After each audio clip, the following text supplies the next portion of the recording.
Hola, ¿qué tal? Yo soy Olmo Axayacad y en este nuevo episodio del podcast te voy a hablar sobre la producción hidropónica en sustratos.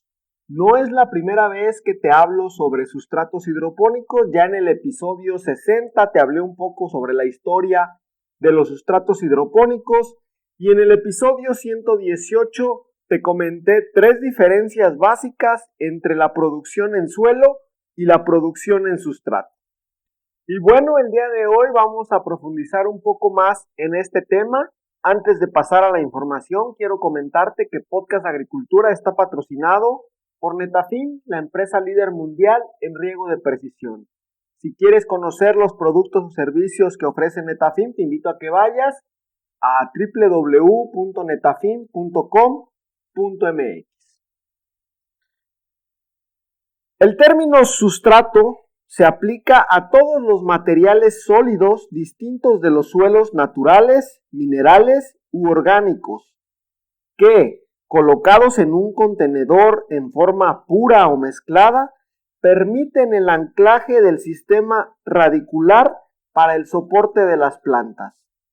El sustrato puede ser de material químicamente inerte o activo, que puede o no aportar nutrientes al complejo proceso de la nutrición de las plantas.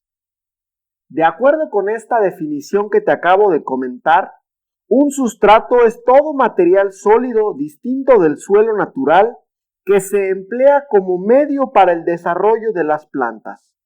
Es un material que desempeña varias funciones como anclar y aferrar las raíces, protegiéndolas de los rayos del sol, retener el agua y los nutrientes que las plantas necesitan para su alimentación, además de permitir un buen intercambio gaseoso.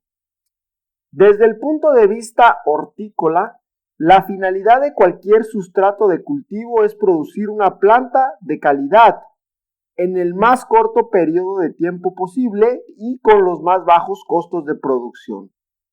Además, el sustrato utilizado no debería provocar un impacto medioambiental de importancia. Las principales funciones de los sustratos se pueden resumir de la siguiente manera. 1. Proporcionan un medio apropiado para el desarrollo de las raíces que constituye a la vez el soporte de las plantas. 2. Retiene el agua y los nutrientes necesarios para las plantas y los aporta a los cultivos. 3. Permite la circulación del aire para propiciar el intercambio gaseoso de las raíces. Y 4. Actúa como amortiguador de las reacciones químicas y los cambios de pH que se puedan llegar a tener. Estas también son funciones inherentes a los suelos.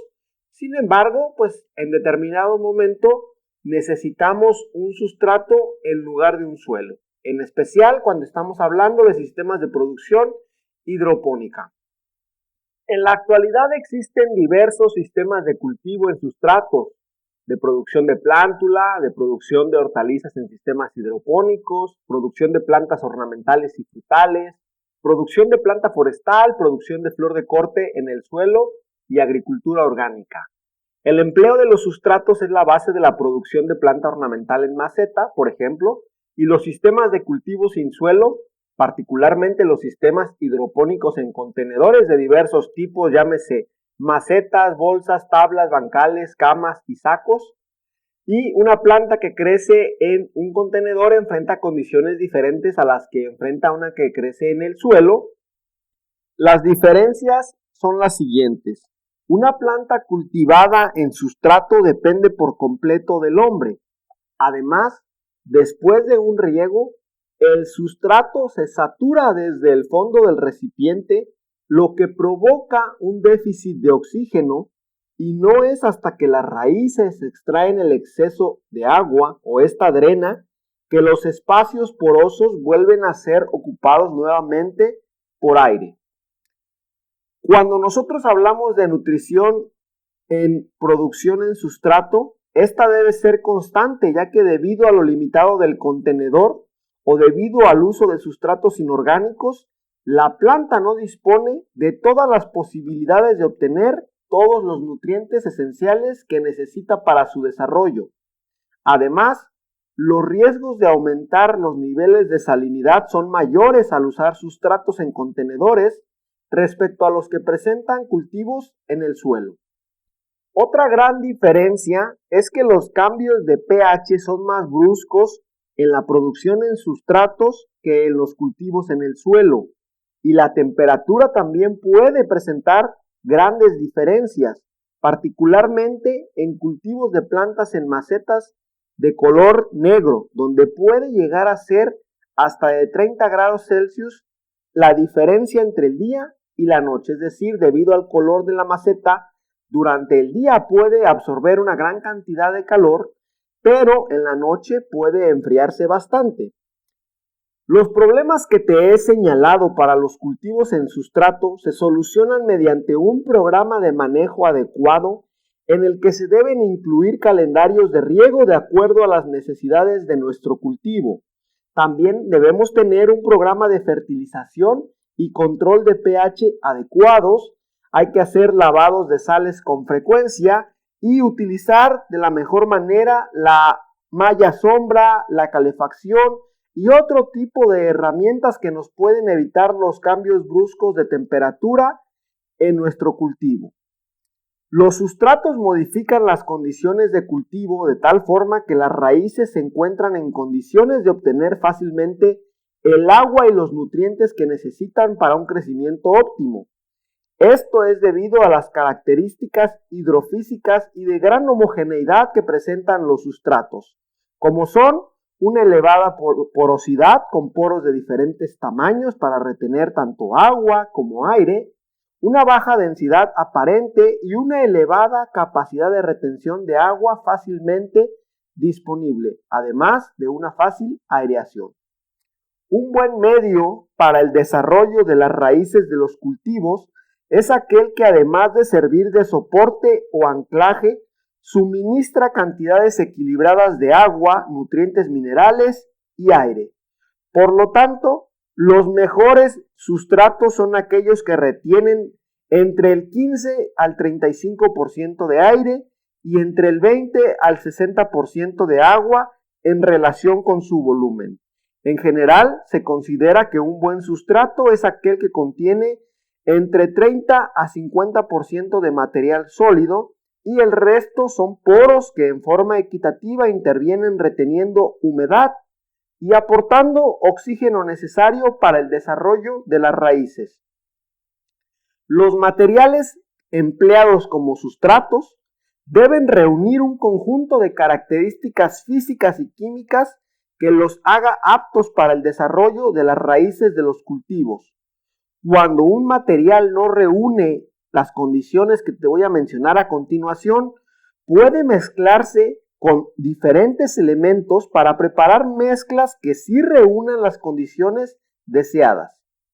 Las principales características que deben reunir los sustratos para la producción agrícola son una alta capacidad de retención de humedad y nutrientes, una circulación eficiente del aire, buen drenaje, apropiada distribución de partículas, baja densidad y alta porosidad, buena estabilidad física, uniformidad y homogeneidad en tamaño y en características, capacidad de intercambio catiónico, pH apropiado, que esté libre de enfermedades, malezas, plagas o sustancias tóxicas y que sea disponible a un costo accesible.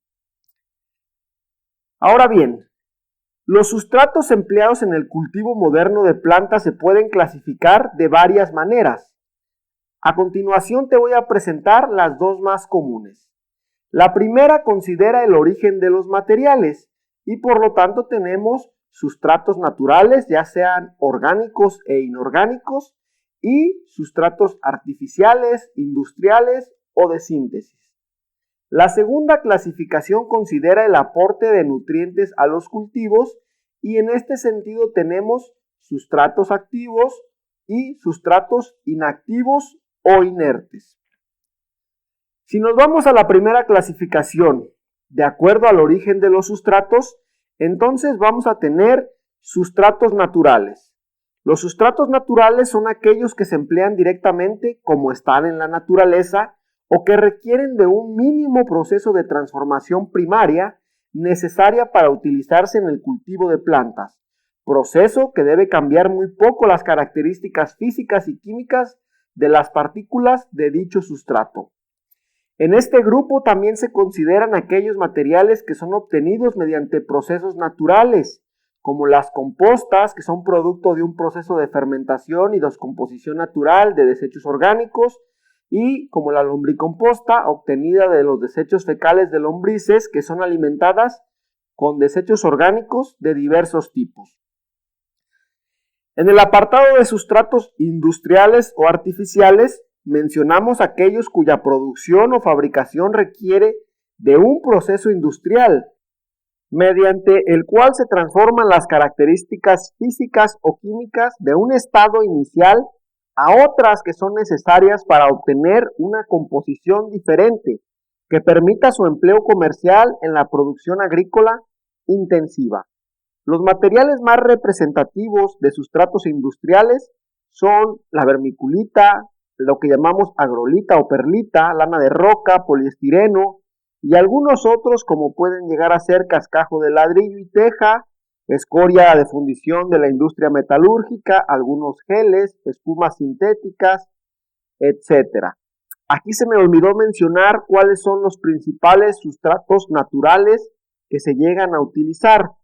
Tenemos entre estos la tierra de hoja de encino, hoja de pino, corteza de árboles, las pajas y rastrojos agrícolas, el acerrín y la viruta de madera, fibra de coco, cascarilla de arroz, el bagazo de la caña de azúcar y la cachaza, entre muchos otros. Estos son los principales.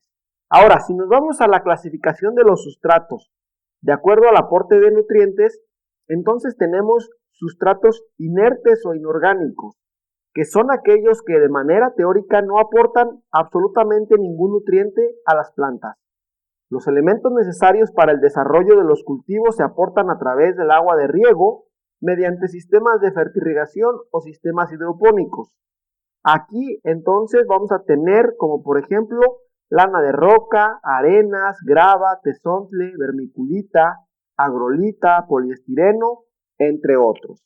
Y por último tenemos los sustratos activos, que son aquellos materiales de origen orgánico que aportan uno o varios nutrientes para el desarrollo de las plantas que crecen sobre ellos.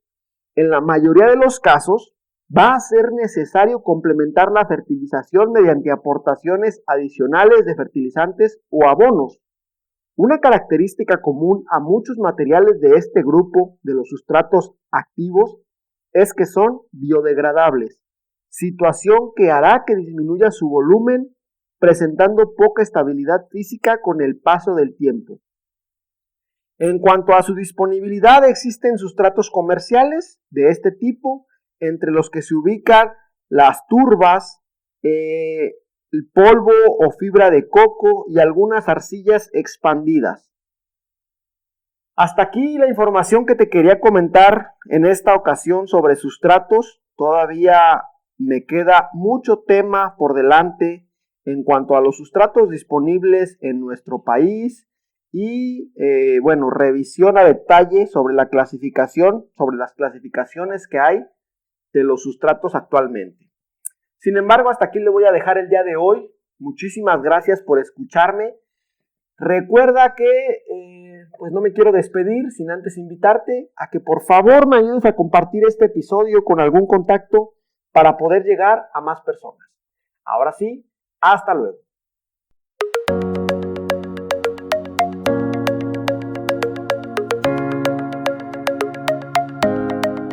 Hemos llegado al final de este episodio. Muchas gracias por escuchar Podcast Agricultura.